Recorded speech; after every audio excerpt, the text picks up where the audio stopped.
fungsi permintaan dan fungsi penawaran suatu barang masing-masing Q ditambah 3P sama dengan 4 dan Q sama dengan P kuadrat. Tentukan elastisitas permintaan dan elastisitas penawaran pada titik keseimbangan pasar. Oke, di sini ada kata kunci titik keseimbangan pasar. Oke, titik keseimbangan bisa kita lakukan dengan cara boleh QD sama dengan QS atau boleh PD sama dengan PS atau kita eliminasi ya. Kita sekarang cari dulu titik keseimbangannya. Oke, kita lakukan cara eliminasi saja. Q ditambah 3P sama dengan 4. Sini kita punya Q sama dengan P kuadrat. Kita lakukan eliminasi. Oke, kita taruh dulu sama dengannya. Q dikurangi Q adalah 0. 3P dikurangi tidak ada teman ya. 3P dikurangi 0 berarti 3P.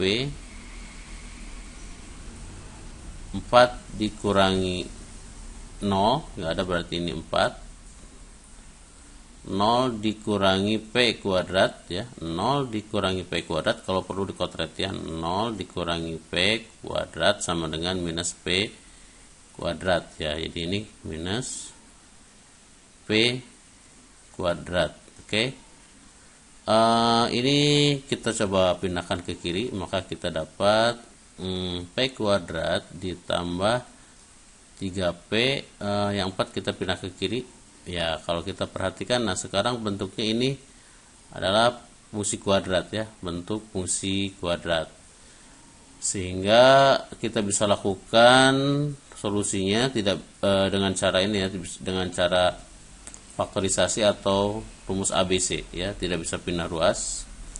Ini bisa kita faktorisasi, berapa kali berapa hasilnya P kuadrat berarti P dikali P. Kalau dikalikan dapat minus 4, kalau dijumlahkan dapat 3 ya, berarti ini berapa? 4 1 ya, 4 1 di sini positif 4 kurangi 1 ya, 4 dikurangi 1 itu 3. 4 kali minus 1, 4 dikali minus 1 minus 4 ya, belum selesai. Kita dapat P nya 4, P tambah 4 itu kan ini sama dengan 0. P ditambah 4 itu sama dengan 0, maka P nya adalah minus 4. Dan yang ini P minus 1 sama dengan 0, maka P nya adalah 1 ya. Price yang memenuhi adalah price yang positif ya, yang negatif ini tidak memenuhi. Jadi ini yang ini tidak kita pakai price yang negatif, yang kita pakai hanya price yang positif. P nya sudah dapat, sekarang kita cari Q nya ya, masukkan ke sini aja, kita lakukan substitusi. Q sama dengan P kuadrat sama dengan 1 kuadrat, dapat Q-nya sama dengan 1 ya. Jadi kita punya Q 1, P-nya 1.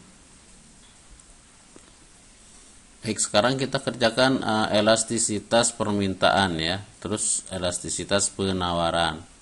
Kalau elastisitas permintaan berarti kita pakai fungsi permintaan ya. Kalau elastisitas penawaran kita pakai fungsi penawaran. Di soal diketahui fungsi permintaan dan fungsi penawaran yang ini dengan yang ini, berarti ini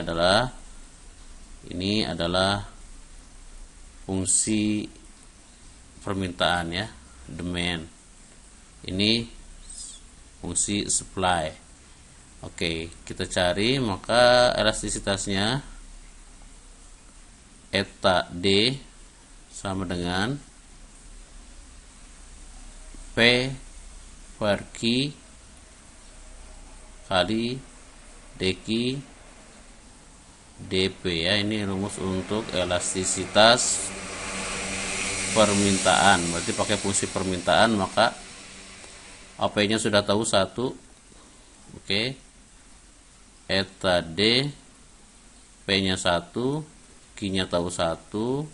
Nah, dQ dP ini fungsinya masih dalam bentuk Q ditambah 3P sama dengan 4. Nah, kita kan butuh turunan fungsi Q terhadap P. Jadi kita harus buat fungsi ini menjadi Q sama dengan dulu. Menjadi Q sama dengan minus 3P ditambah 4.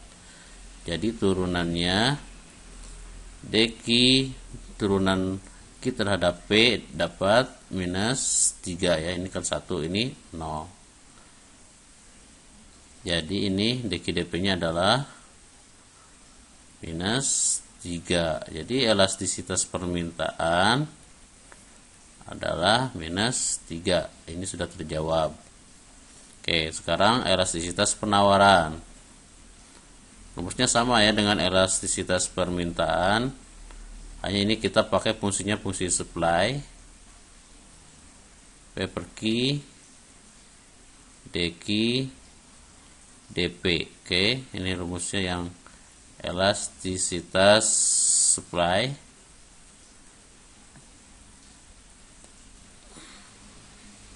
P-nya udah tahu tadi ya, sama aja karena di titik keseimbangan ini 1/1. Nah, dQ dP-nya berapa ya? dQ dP dari sini ya. Ini kita punya Q sama dengan P kuadrat. Jadi turunan fungsi Q terhadap P sama dengan 2P. Ya udah, masukkan ini, masukkan ke sini. Jadi ini adalah 2P ya, 2P. Tapi kan P-nya kita tadi sudah tahu ya, P-nya 1. Jadi elastisitas supply sama dengan 2 dikali 1. Jadi elastisitas supply-nya adalah 2.